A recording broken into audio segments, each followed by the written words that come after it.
Next heading लिखें बेटा। अगली हेडिंग आज है ऑक्सीडेशन की। कल रिडक्शन हुआ था। रिडक्शन में आपने बनाए थे प्रोडक्ट ऑब्वियसली एल्केन या अल्कोहल। रिडक्शन से बना था एल्केन या अल्कोहल। आज हम पढ़ेंगे ऑक्सीडेशन। ठीक है, इंपॉर्टेंट है बच्चों ऑक्सीडेशन। ठीक है, यस। देखो बच्चों, इसमें क्या है कि ये है एक ग्रुप एल्डिहाइड, और एल्डिहाइड में ये H लगा हुआ है यहाँ, और यहाँ इजिली ऑक्सीजन इंसर्ट होके बना देती है एसिड। तो एल्डिहाइड से एसिड बहुत आराम से बन जाता है, even by mild oxidising agent. ठीक है, आवाज आ रही है ना ऑनलाइन वालों? ठीक है, यस सर।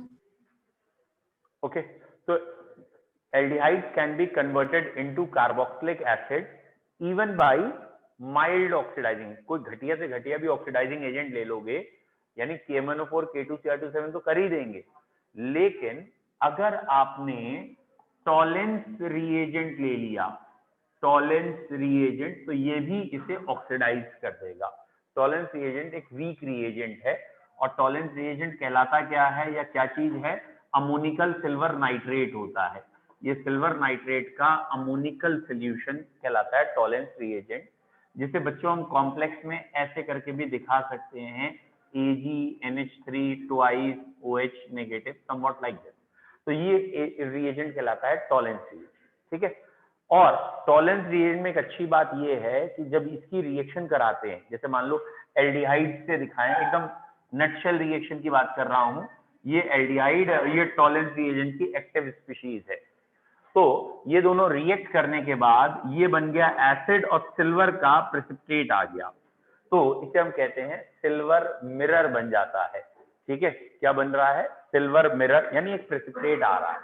तो प्रेसिपिटेट तो इजीली पहचान में आ जाएगा ना। तो एल्डिहाइड का आसानी से डिटेक्शन हो जाता है इस रिएक्शन से, टॉलेंस रिएजेंट से। जबकि कीटोन्स जो होते हैं, ये कीटोन्स जिसमें दोनों तरफ R लगा है, तो एक कॉमन सेंस है, कार्बन से कार्बन इसकी कैटिनेशन बहुत ज्यादा है, इसे तोड़ना मुश्किल है, तो इसके मुकाबले यहाँ बहुत ज्यादा एनर्जी की जरूरत होती है, तब कहीं जाके ये बॉन्ड टूटता है और ये एसिड में बदलता है। तो कीटोन से एसिड बदलना थोड़ा मुश्किल है, और टॉलेंस रिएजेंट तो कदापि ये काम नहीं कर पाएगा, क्योंकि पहले ही बताया टॉलेंस रिएजेंट एक माइल्ड ऑक्सीडाइजिंग एजेंट है, और माइल्ड है तो ये काम नहीं करेगा। तो एल्डिहाइड और कीटोन से डिस्टिंग्विश हो जाएगा। तो आज की हेडिंग है हमारी ऑक्सीडेशन। पहला हमारा जनरल पॉइंट क्या आया कि जो एल्डिहाइड हैं ये आसानी से एसिड में चले जाते हैं, लेकिन कीटोन एसिड में जाने के लिए थोड़ी ज्यादा मेहनत करवाता है, ज्यादा मेहनत लगेगी, या टॉलेंस या फेलिंग सॉल्यूशन से सिर्फ एल्डिहाइड ऑक्सीडाइज होंगे, कीटोन ऑक्सीडाइज नहीं होंगे। बोलो क्लियर है? लिखें पहला पॉइंट हेडिंग ऑक्सीडेशन में, aldehydes can be easily oxidized, aldehydes can be easily oxidized into carboxylic acid। बच्चों एल्डिहाइड आसानी से चले जाएंगे कार्बोक्सिलिक एसिड में। aldehydes can be easily oxidized into carboxylic acid even by mild oxidizing agent। aldehydes can be easily oxidized into carboxylic acid even by mild oxidizing agent like Tollens reagent, Fehling solution, Tollens reagent, Fehling solution etc। ये mild है। ठीक है, even by mild oxidising agent, Tollens reagent, Fehling solution, ये अभी लिखेंगे theory के बाद reactions में क्या है टॉलेंस फेलिंग। नेक्स्ट पॉइंट लिखे, ketones oxidise to acid but it requires strong oxidizing agent। Ketones oxidised to acid, ये ऑक्सीडाइज हो जाते हैं, ketones oxidise to carboxylic acid, but it requires strong oxidising agent, but it requires strong oxidizing agent, that is they do not oxidized by ketone किससे oxidise नहीं होते बच्चों? they do not oxidize by Tollens reagent और falling solution. Ketone oxidise नहीं होते हैं Tollens reagent या falling solution से. They do not get oxidized by Tollens reagent और फैलिंग solution. ठीक है बेटा, पहले टॉलेंस reagent वाली रिएक्शन लिखेंगे, फिर फैलिंग वाली लिख लेंगे. लिखें बेटा पहला पॉइंट करके लिखिए. अगला aldehyde on reacting with tolerance reagent, aldehydes on reacting with tolerance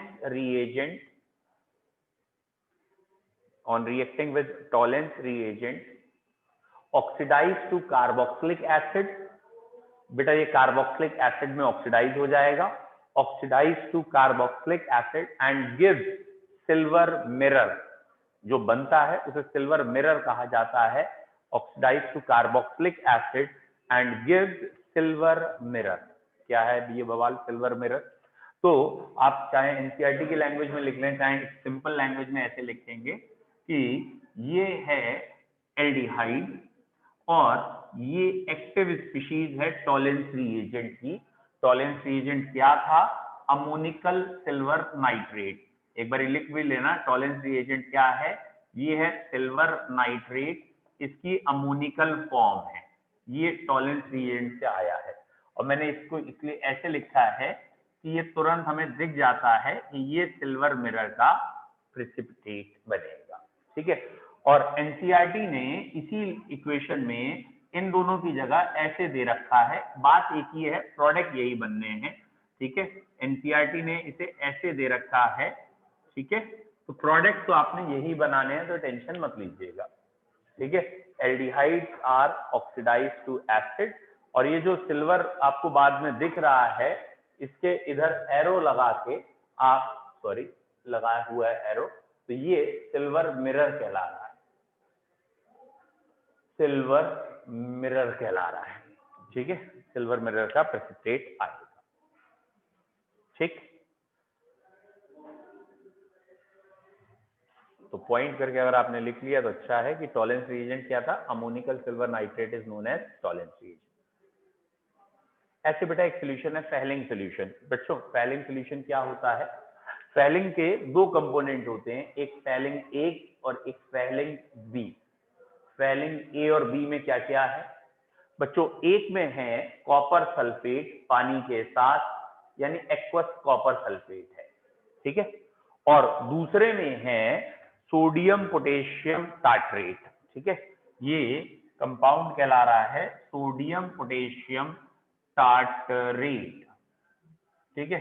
और ये एल्कलाइन है, मतलब NaOH के साथ है. ठीक है. तो ये दोनों चीजों को हम मिला के जब तैयार करते हैं तो बनता है फैलिंग सोल्यूशन. ठीक. जब ये दोनों चीजें मिलाई जाएंगी इक्वल अमाउंट में, तो फैलिंग जो बनेगा उसकी एक्टिव स्पीशीज आएगी CuO, मतलब क्यूप्रिक ऑक्साइड. कॉपर +2 में आएगा यहाँ पे. और ये रिएक्शन के बाद एसिड का सॉल्ट बना देगा या एसिड बन गए, और कॉपर चेंज हो जाएगा Cu2O में, मतलब क्यूप्रिक काहे में चला जाएगा? कॉपर के ऑक्साइड या क्यूप्रस ऑक्साइड में. और बच्चे ये रेड कलर का प्रेसिपिटेट है. तो ये दोनों ही एक तरीके से कलर टेस्ट हैं जो एल्डिहाइड देते हैं और कीटोन नहीं देते. ठीक है. तो पॉइंट करके क्या लिखेंगे आप? अगला फैलिंग सोल्यूशन. पहले फैलिंग सोल्यूशन क्या है वो लिख लेते हैं, फिर लिखेंगे इसकी रिएक्शन क्या आएगी. फैलिंग सोल्यूशन के लिए लिखें it is equimolecular mixture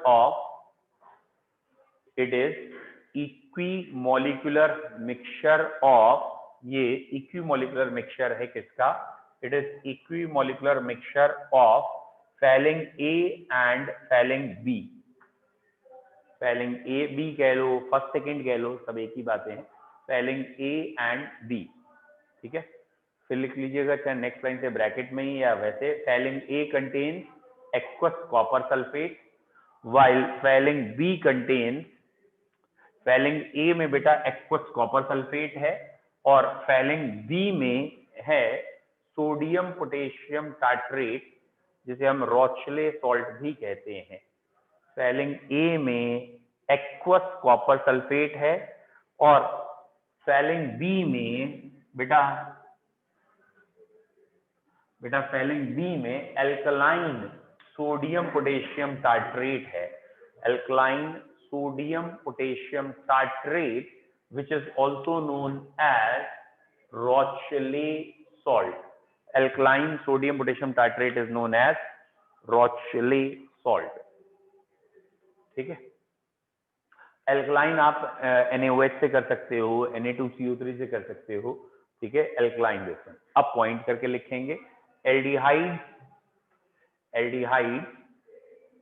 with Fehling solution, aldehyde with Fehling solution gives red precipitate of cupric oxide.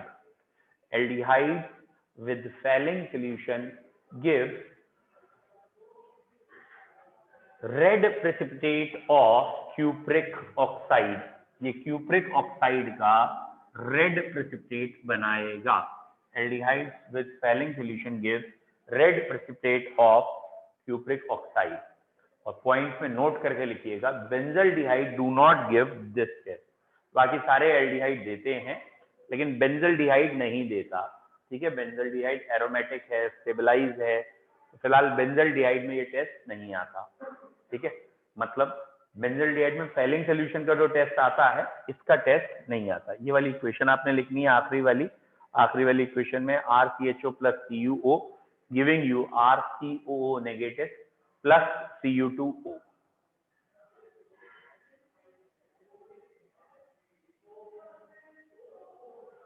मिटा दूं, ठीक है, और ये भी ध्यान रखिएगा कि फेलिंग में तो स्पेशली कि डबल बॉन्ड अगर कहीं वो एल्कीन हो तो फेलिंग सॉल्यूशन एल्कीन्स को या टॉलेंस भी, बल्कि टॉलेंस और फेलिंग दोनों ही डबल बॉन्ड को भी डिस्टर्ब नहीं करते, मतलब C डबल बॉन्ड C को चेंज नहीं करते। बाकी oxidising agent C double bond को काय में चेंज कर देते हैं, ग्लाइकॉल में या किसी और में। फेलिंग सॉल्यूशन या टॉलेंस डबल बॉन्ड को चेंज नहीं करते। जैसे अभी आगे मैं आपको ये क्वेश्चन ये दूंगा, ये आज ही हो जाएगा कि ये एक एल्डिहाइड है और मैं कहूंगा भाई इसको इस एसिड में चेंज करो, तो वहां आपका आंसर मेनली टॉलेंस रिएजेंट या फेलिंग सॉल्यूशन होगा, ठीक है, तो टॉलेंस ज्यादा अच्छा होता है। फिलहाल ये ध्यान रखिएगा डबल बॉन्ड चेंज नहीं होगा, और यहाँ लिख दिया मैंने Ag2O या Tr टॉलेंस रिएजेंट, तो टॉलेंस रिएजेंट डबल बॉन्ड को डिस्टर्ब नहीं करेगा। क्लियर, ठीक, नोट करके लिख लिया, Tollens reagent in Fehling solution do not oxidise C double bond C को ये चेंज नहीं करेंगे, ठीक है।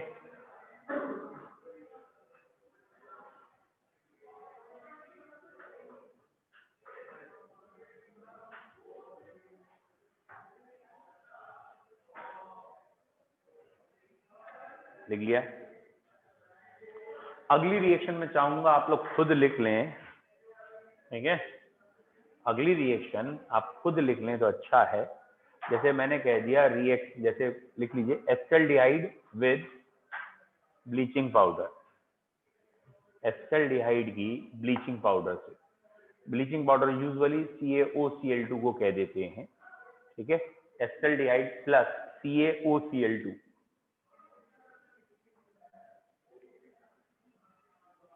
बताइए बेटा क्या आएगा।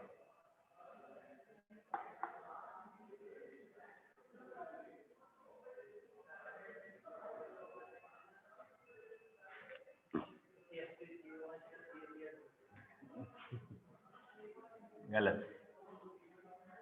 हाँ बेटा बोलो, बेटा आप दो जने तो बोल सकते थे कम से कम, बोलो बेटा। हद हो गई यार। हाँ नेक्स्ट बता बेटा।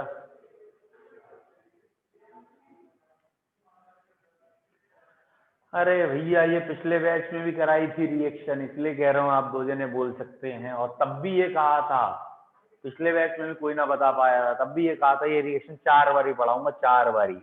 पहली बार पढ़ाई थी अल्काइल हैलाइड में, दूसरी बार पढ़ाई अल्कोहल में, तीसरी बार एल्डिहाइड कीटोन में, और चौथी बार एसिड में, और चौथी बार भी ये कहूंगा अब भी ना याद आई तुम्हें। चलिए ये रिएक्शन है हेलोफॉर्म रिएक्शन, ये रिएक्शन थी हेलोफॉर्म। और ये है एस्टल्डिहाइड, ब्लीचिंग पाउडर से पहले क्लोरीन आके अटैच करेगा, अगर मैकेनिज्म देखना है तो, नहीं तो डायरेक्ट ब्लीचिंग पाउडर लिखो CaOCl2 और एरो पे वाटर लिख दीजिए, प्रोडक्ट बना लीजिएगा बेटा। यहाँ बनना है CHCl3 क्लोरोफॉर्म, ये क्लोरोफॉर्म का मेथड ऑफ प्रिपरेशन या हेलोफॉर्म का मेथड ऑफ प्रिपरेशन है। ये वाला कार्बन हेलोफॉर्म बना लेगा और जितने कार्बन बचे, जैसे यहाँ एक ही बचा है उनका, क्योंकि ये कैल्शियम है तो कैल्शियम सॉल्ट ऑफ एसिड और साथ में CaCl2 और वाटर, ठीक है। तो एक दो बच्चे जरूर बोलेंगे, मुझे मालूम है, बोले कुछ तो आंसर हमारा भी सही था, हमने भी तो CaCl2 बोला था, हमने भी तो वाटर बोला था, ठीक है। तो कुछ जरूर ये कहेंगे ये बनेगा वो बनेगा, है ना। क्लियर है। जो वही बच्चे, इनसे पूछो डेफिनेशन याद है, बोले हाँ याद है, कोई पूछ लो, बोले सुनाओ जरा न्यूटन लॉ, बोले लास्ट का याद आ रहा थोड़ा, बोला, बोले हाँ वही सुना दो। हाँ लास्ट लाइन ये थी, it is known as Newton law, इतना याद है, सही बात, लिख लिया।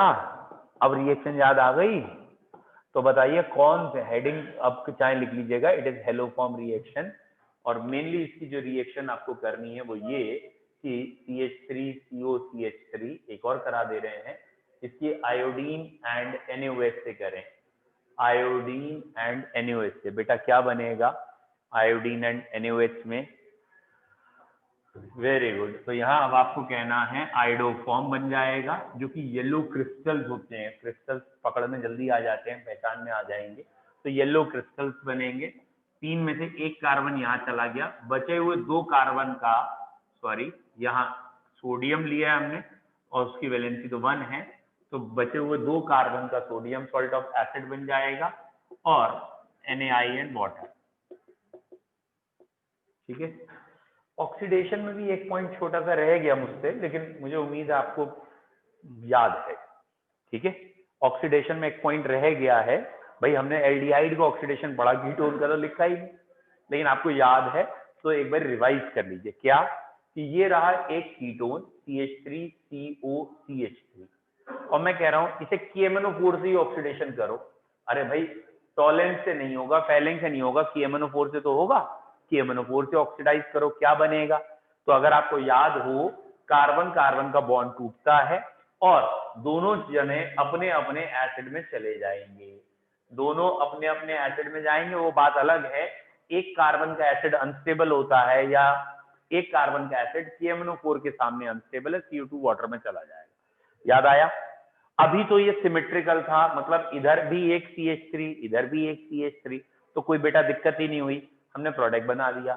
लेकिन बाई चांस एक तरफ C2H5 लगा होता, एक तरफ CH3 लगा होता, ये कहलाएगा अनसिमेट्रिकल कीटोन। अनसिमेट्रिकल में किस तरफ से बॉन्ड तोड़ेंगे? वेरी बैड, जहां कार्बन कम होंगे, वेरी बैड,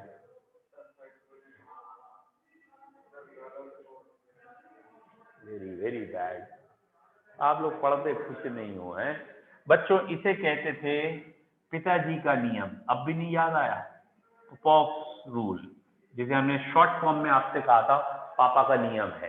पापा का नियम क्या है कि अगर तुमने बंटवारे की सोची तो मैं तो छोटे के साथ जाऊंगा और ये पापा जी हैं, ये छोटा यानी कार्बन कम, ये बॉन्ड टूटेगा, ठीक है।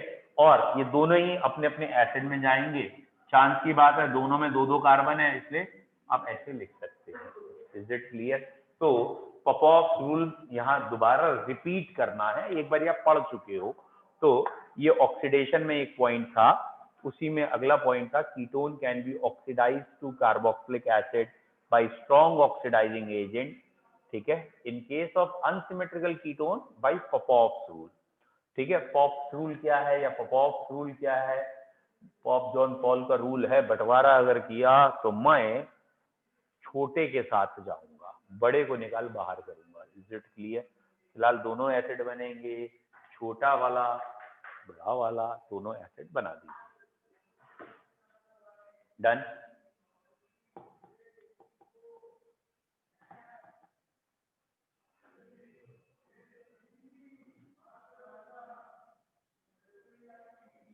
ठीक है। हाँ बेटा, हाँ अच्छा ये तो लिखना ही लिखना है कि आप करोगे किससे, KMnO4 एंड H2SO4 या KMnO4 तीनों मीडियम में काम करता है। आप H2SO4 भी लिख सकते हो, NaOH भी लिख सकते हो, लेकिन अगर आपने K2Cr27 लिया तो सिर्फ H2SO4, क्योंकि K2Cr27 सिर्फ एसिडिक मीडियम में काम करता है। तो ये फिनिश पे आ रहा है, डन बेटाएं। अब बच्चों दो रिएक्शन बचती हैं मेन, बहुत इंपॉर्टेंट है, दोनों नेम रिएक्शन है। एक का नाम है कैनिजारो और एक का नाम है एल्डोल। एक तो मिलती ही है एग्जामिनेशन में, वेरी इंपॉर्टेंट। देखो आज हमने जो इंपॉर्टेंट रिएक्शन की उसमें एक ये थी हेलोफॉर्म रिएक्शन, ये भी नेम है। एक टॉलेंस किया, वो भी मेन है, टॉलेंस और फेलिंग से अंतर करते हैं एल्डिहाइड कीटोन में। और एक अब पढ़ने जा रहे हैं, चलिए पहली रिएक्शन हम लिख रहे हैं जो छोटी है, कैनिजारो रिएक्शन, CANNI, कैनी, ZARO, ज़ारो रिएक्शन, कैनिजारो रिएक्शन। ठीक है, नाम से थोड़ा अलग सा लग रहा है ना, कैनिजारो रिएक्शन। बेटा कैनिजारो रिएक्शन का पहला पॉइंट है, ये रिएक्शन वो एल्डिहाइड्स देते हैं, एल्डिहाइड जिनके पास अल्फा हाइड्रोजन नहीं होता है। This reaction is given by those aldehyde, खाली एल्डिहाइड के लिए है, which do not have alpha hydrogen. आया कुछ समझ में? नहीं आया बेटा। एल्डिहाइड इसे कहते हैं CHO को, और मैं ये कह रहा हूं इसके इधर खाली H लगा है, तो यहाँ अल्फा हाइड्रोजन नहीं है। अल्फा हाइड्रोजन क्या होता है, इस CHO फंक्शनल ग्रुप से अगले कार्बन पे H लगा होना, ये अल्फा कार्बन है और ये अल्फा हाइड्रोजन है। तो यहां अल्फा हाइड्रोजन नहीं है, अल्फा कार्बन ही नहीं है, अल्फा हाइड्रोजन कहां आया? समझ में आया? तो कैनिजारो रिएक्शन कौन से कार्बोनिल कंपाउंड या कौन से एल्डिहाइड देते हैं जिनमें अल्फा हाइड्रोजन नहीं होता? बताओ बेटा, C6H5PHO क्या ये कैनिजारो रिएक्शन देगा? क्या ये कैनिजारो रिएक्शन देगा? तो यहाँ पे अल्फा हाइड्रोजन नहीं है। क्यों नहीं है? C6H5 का ये स्ट्रक्चर है और ये रहा CHO, ये रहा फंक्शनल ग्रुप, ये रहा अल्फा कार्बन। ध्यान से देखो, इसके चारों वैलेंसी पे कार्बन ही अटैच है। यहाँ डबल बॉन्ड से कार्बन, यहाँ भी कार्बन, यहाँ भी कार्बन। जब चारों वैलेंसी पे कार्बन है तो हाइड्रोजन है ही नहीं, और वो जो तुम्हें 5-5 हाइड्रोजन लगे हुए दिख रहे हैं वो यहाँ है। इसका मतलब वो बीटा गामा ऐसे हाइड्रोजन है, अल्फा हाइड्रोजन नहीं है। तो ये रिएक्शन मेनली फॉर्मल्डिहाइड और बेंजल्डिहाइड की है। ठीक है, हाँ बेटा अभी बता रहा हूं। अगर आपने ये कह दिया CH3 whole thrice C CHO, यहाँ पे भी अल्फा हाइड्रोजन नहीं है। क्यों नहीं है? क्योंकि ये तो रहा अल्फा कार्बन, अल्फा कार्बन में तीनों मिथाइल, हाइड्रोजन नहीं है। तो ये रिएक्शन बेसिकली इन तीन कंपाउंड्स में आपको देखनी है। ठीक है, वो बात अलग है, एक्सेप्शन में कॉम्पिटिशन पॉइंट ऑफ व्यू से एक और कंपाउंड लिखा देंगे कि वो अल्फा हाइड्रोजन होने के बाद भी कैनिजारो रिएक्शन देता है, वो एक्सेप्शन में लिखेंगे। फिलहाल बच्चों पहला पॉइंट, कैनिजारो रिएक्शन का पहला पॉइंट क्या हुआ? This reaction is given by those carbonyl compound which या those aldehydes सीधा which do not have alpha hydrogen. This reaction is given by those carbonyl compound या aldehydes which do not have alpha hydrogen, जिनके पास alpha hydrogen नहीं है, which do not have alpha hydrogen. This reaction is given by those carbonyl compound which do not have alpha hydrogen. Done. अब बच्चों ये देखिए reaction क्या है। ऐसे दो मॉलिक्यूल बेस की प्रेजेंस में 50% NaOH KOH की प्रेजेंस में, या मैंने सीधा ही NaOH लिख दिया है, ये डिसप्रपोर्शियोनेट हो जाते हैं। What is the meaning of disproportionate? इसके दो मॉलिक्यूल में से एक का ऑक्सीडेशन हो जाता है और एक का रिडक्शन। तो ये वाला मॉलिक्यूल ऑक्सीडाइज होके सॉल्ट ऑफ एसिड में आ गया और दूसरा मॉलिक्यूल रिड्यूस होके अल्कोहल में आ गया। फिर से सुनो क्या कह रहे हैं, वो कार्बोनिल कंपाउंड या वो एल्डिहाइड जिनके पास अल्फा हाइड्रोजन नहीं है, ठीक है, वो बेस की प्रेजेंस में, जब बेस की प्रेजेंस में उनको हीट करते हैं तो उनके दो मॉलिक्यूल्स में डिसप्रपोर्शनेशन हो जाता है। एक मॉलिक्यूल सॉल्ट ऑफ एसिड में जाता है और दूसरा मॉलिक्यूल अल्कोहल में। उतने ही कार्बन का सॉल्ट ऑफ एसिड, उतने ही कार्बन का अल्कोहल। कई बच्चे इस रिएक्शन को लिखते समय गलती कर देते हैं। ये रहा C6H5CHO। अगर इसके दो मॉलिक्यूल हीट करेंगे NaOH की प्रेजेंस में तो एक मॉलिक्यूल, और मैंने ये देखा बच्चे ये तो सही लिखते हैं, एक मॉलिक्यूल इसमें जाएगा सॉल्ट ऑफ एसिड, लेकिन पता नहीं क्यों दूसरा मॉलिक्यूल लिखते समय वो फिनॉल ही लिख जाते हैं। ये गलती मत करना। कार्बन कम नहीं होंगे, यहाँ ये वाला कार्बन भी दिखाना है। तो ये अधिकतर मैंने कॉपियों में देखा है, ये गलती हो जाती है कि वो अल्कोहल, ठीक है, अल्कोहल में कार्बन पता नहीं क्यों कम कर देते हैं। ये दोनों रिएक्शन क्लियर है? क्लियर है। एक है cross Cannizzaro. What is cross Cannizzaro? कि एक तो हमने ले लिया फॉर्मल्डिहाइड और एक ले लिया हमने बेंजल्डिहाइड। अब भैया कैनिजारो तो दोनों ही दे सकते हैं, ये भी और ये भी, लेकिन दो अलग अलग ले लिए हैं, ठीक है। तो ये कार्बोक्सिलिक एसिड चैप्टर में मैं आपको पढ़ाऊंगा कि फॉर्मिक एसिड ज्यादा एसिडिक होता है। फॉर्मिक एसिड बेंजोइक एसिड से ज्यादा एसिडिक होता है, और इसलिए जो ज्यादा एसिडिक है उसका एसिड और जो कम एसिडिक है उसका अल्कोहल। तो ये रिएक्शन जिसमें दो अलग अलग ले लिए हैं, ये आपकी कहलाएगी बेटा क्रॉस कैनिजारो। क्लियर है? तो क्रॉस कैनिजारो में क्या याद रखना है, हम सोचेंगे दोनों का एसिड बना के, इसका भी एसिड इसका भी एसिड। जिसका ज्यादा स्ट्रॉन्ग एसिड होगा वो एसिड में रहेगा और जिसका कम स्ट्रॉन्ग एसिड होगा वो अल्कोहल में रहेगा। सिंपलेस्ट। Is it clear? यहां तक क्लियर? पहले ये 3 पॉइंट लिखते हैं। हेडिंग हो गई कैनिजारो रिएक्शन। पहला पॉइंट हो गया given by those aldehyde which do not have alpha hydrogen. दूसरा पॉइंट हो गया two molecules of such aldehyde in presence of base या alkali, two molecule of such aldehyde in presence of base or alkali undergoes disproportionation reaction, undergoes disproportionation reaction। दो molecule disproportionation reaction करेंगे। One is oxidise to, एक oxidise हो जाएगा, one is oxidise to carboxylic acid, या sorry one is oxidise to salt of carboxylic acid, one is oxidise to salt of carboxylic acid, while other is reduced to aldehyde। One is oxidized to salt of carboxylic acid while other is reduced to aldehyde। ठीक है? Clear है? अबे क्यों आते हो पढ़ने, घर पे ही बैठा करो ना। एक एसिड में एक एल्डिहाइड में, बेवकूफ कहीं के। एक ऑक्सीडाइज होगा एसिड में और दूसरा अल्कोहल में जाएगा। लिख ले एल्डिहाइड लिख ले, आधे से ज्यादा आधा। वो अभी लिख ही नहीं पाया क्यों बे, हाथ रख ले। आधे से ज्यादा सही लिखता है बेटा आपने, ठीक है। Other is reduce to alcohol. तीनों रिएक्शन जल्दी से लिख लीजिए।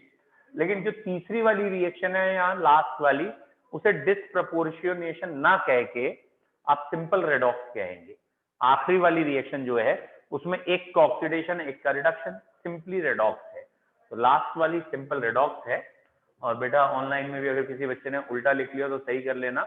मैंने ये कहा था कि दो मॉलिक्यूल ऑक्सीडाइज होंगे, एक सॉल्ट ऑफ एसिड और एक एल्डिहाइड में।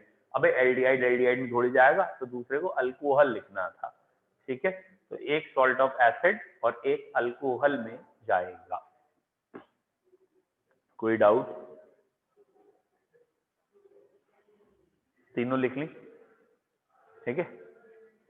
अब आप चाहें तो इसमें थोड़ा सा और लेवल बढ़ा लें, वैसे जरूरत नहीं है, लेकिन अगर लेवल बढ़ाते हैं ना तो बोर्ड लेवल के क्वेश्चन हमें बड़े इजीली क्वेश्चन हो जाते हैं। बेटा जैसे मैंने ना यहाँ पे दो बेंजल्डिहाइड लिखे हैं, एक में नाइट्रो लगाया एक में नहीं लगाया। दोनों बेंजल्डिहाइड है, एक में नाइट्रो है एक में नहीं है। आपको ये बताना है, आपको क्या बताना है, कौन सा एसिड में जाएगा कौन सा अल्कोहल, बताओ। Very good. I hope so सभी को ये चीज समझ में आए कि बेटा NO2 ग्रुप जो होता है वो -M ग्रुप होता है, -M से एसिडिक कैरेक्टर बढ़ता है, तो ये एसिडिक कैरेक्टर बढ़ गया और ये चला गया सॉल्ट ऑफ एसिड में और ये अल्कोहल में चला जाएगा। तो जो भी ज्यादा एसिडिक है वो एसिड में जाएगा, -M वाला ज्यादा एसिडिक है बेटा वो एसिड में चला जाएगा और दूसरा वाला अल्कोहल। बोलो क्लियर है?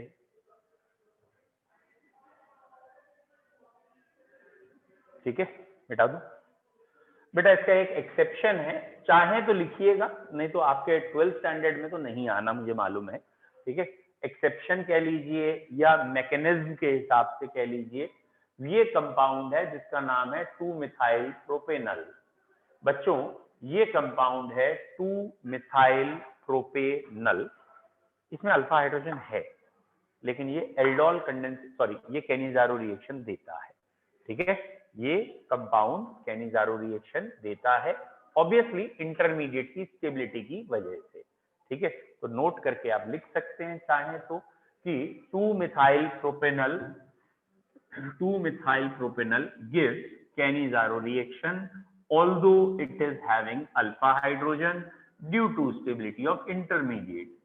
2-methyl propanol gives Cannizzaro reaction although it have or having alpha hydrogen होने के बाद भी although it have alpha hydrogen, ठीक है, 2-methyl propanol gives Cannizzaro reaction although it have alpha hydrogen due to stability of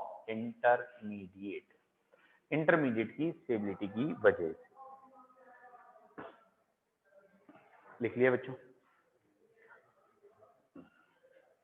अगली reaction Cannizzaro के बाद अगली रिएक्शन बच्चों, ये इसकी चैप्टर की एक और इंपॉर्टेंट रिएक्शन है, ये तो बहुत ही ज्यादा पूछी गई है। इसे कहते हैं aldol condensation. This is called as aldol condensation, बहुत पूछा गया है। ठीक है, एल्डोल कंडेंसेशन। तो पहला पॉइंट है तो ये कैनिजारो रिएक्शन का ही एक पार्ट समझ लो आप। पहला पॉइंट ये है कि ये रिएक्शन वो कार्बोनिल कंपाउंड देते हैं जिनमें अल्फा हाइड्रोजन होता है।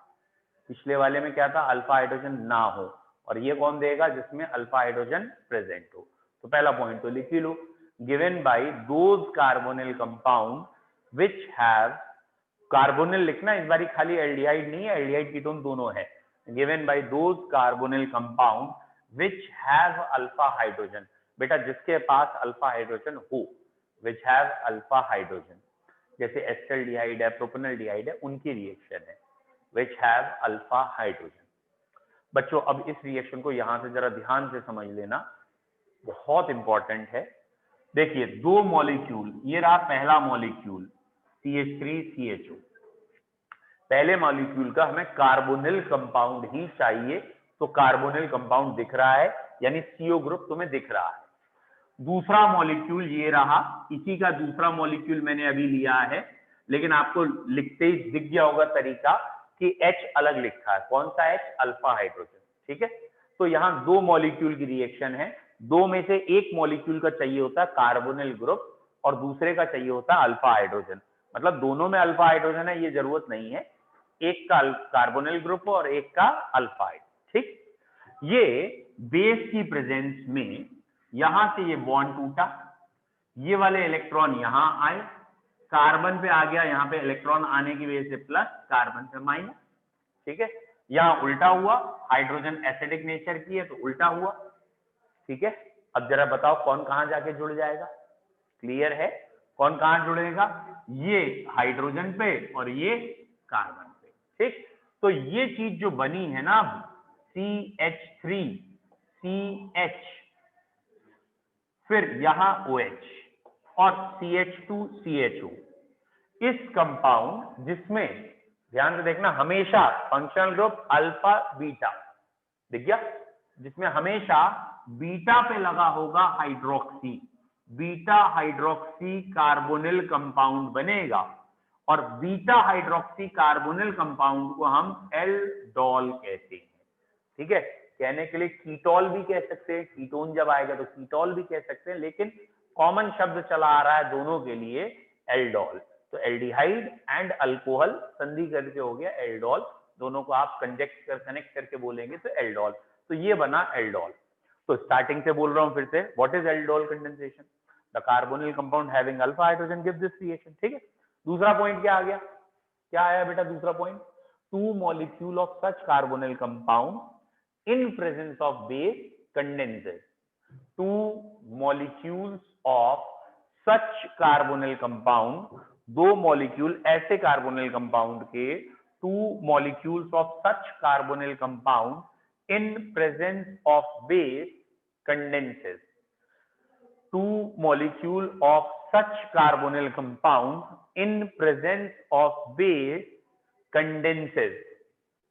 Two molecule of such carbonyl compound in presence of base condenses to give, क्या देंगे?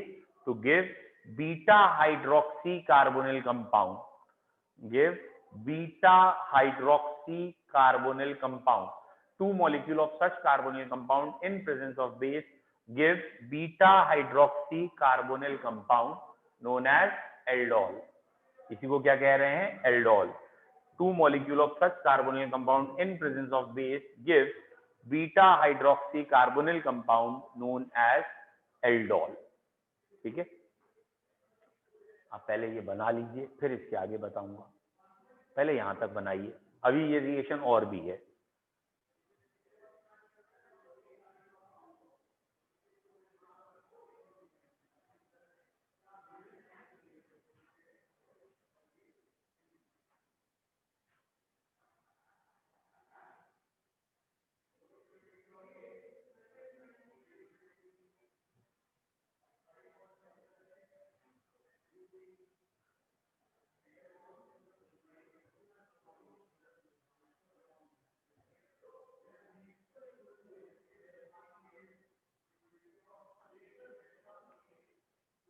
बना लिया यहां तक।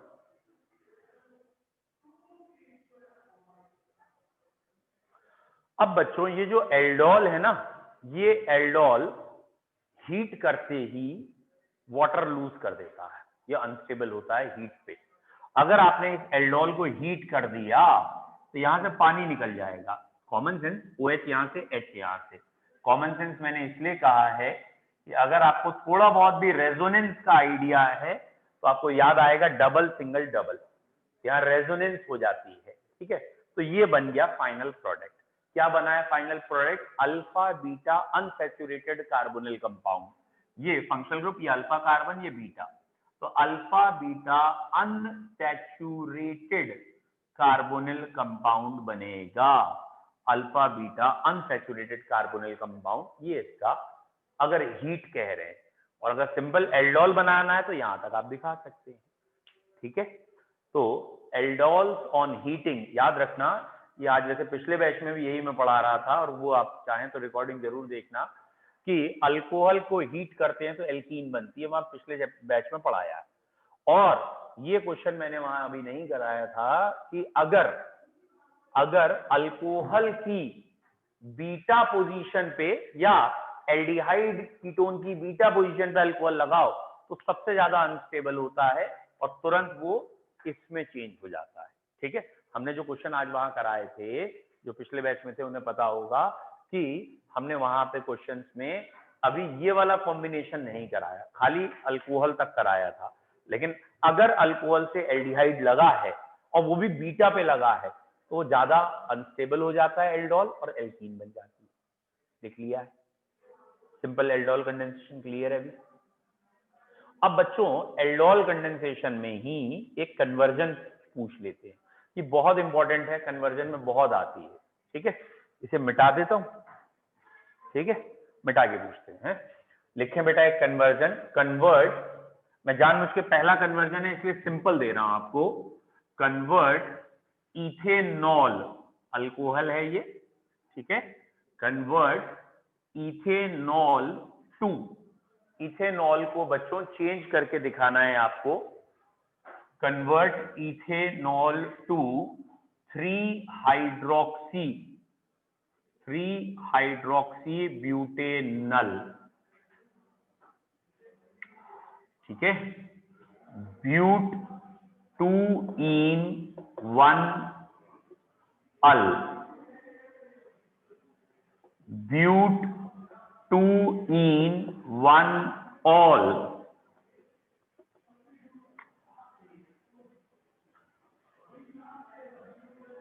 ठीक है। But 2 ene 1 oic acid, but 2 ene 1 oic acid, but ene 1,3 diol, 1,3 diol.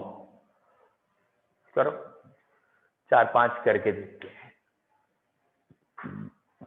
बताइए बेटा, ये वाला कन्वर्जन करके देखिए क्या क्या आ सकता है।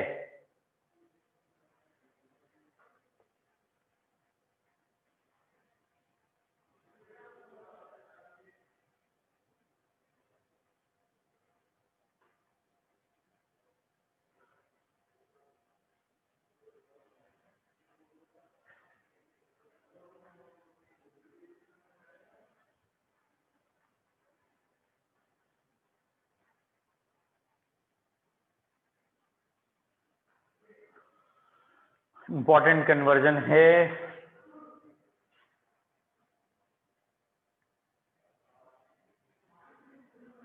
चलिए बेटा स्टार्ट करें।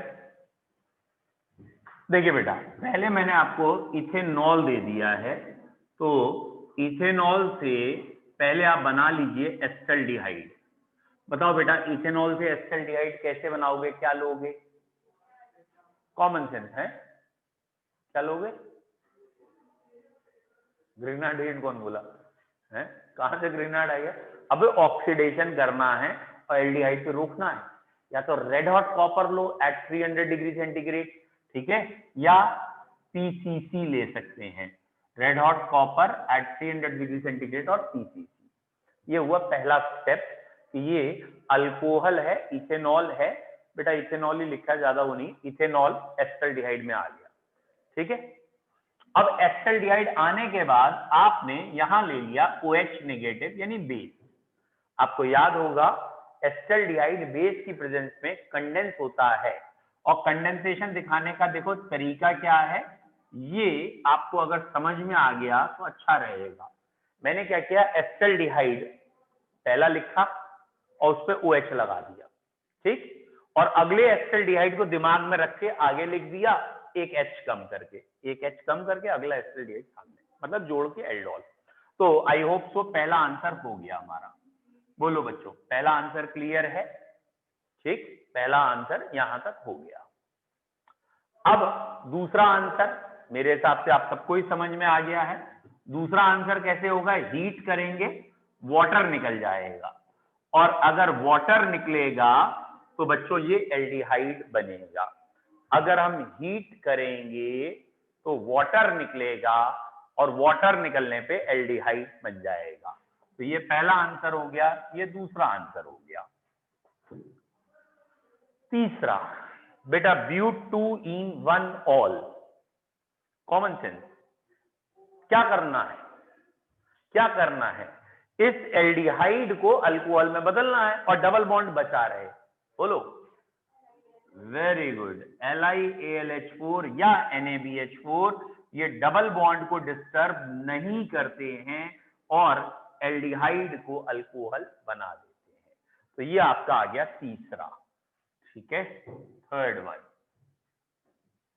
कोई डाउट पहले तीन में?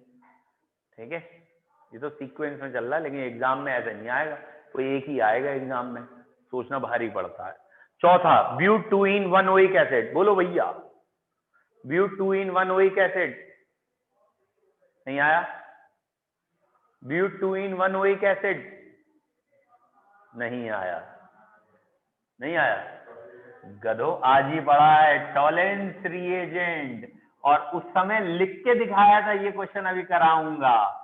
ये आ गया Tollens reagent, ammoniacal silver nitrate, वो डबल बॉन्ड को इफेक्ट नहीं करेगा और ये आ जाएगा। 5वां है ब्यूट 1,3 डाइऑल। तो भैया ये जो पहला था ना, पहले में ही हाइड्रोजन एंड निकल ले लें या कोई भी LiLH4 ले लें, कुछ भी ले लें, तो ये तो अल्कोहल अल्कोहल में ही रहा और ये भी अल्कोहल बन गया, एल्डिहाइड भी अल्कोहल बन गया, 1,3 डाइऑल आ गया। Is it clear? तो 5वें के लिए जो हमने पहला लिया है इसका ही रिडक्शन कर दीजिए, इसका रिडक्शन करेंगे तो ये भी अल्कोहल बन जाएगा, ये भी अल्कोहल। 5 में कोई दिक्कत है तो पूछिए जल्दी से, 5 में किसी में दिक्कत है तो बच्चों पूछो। Done done.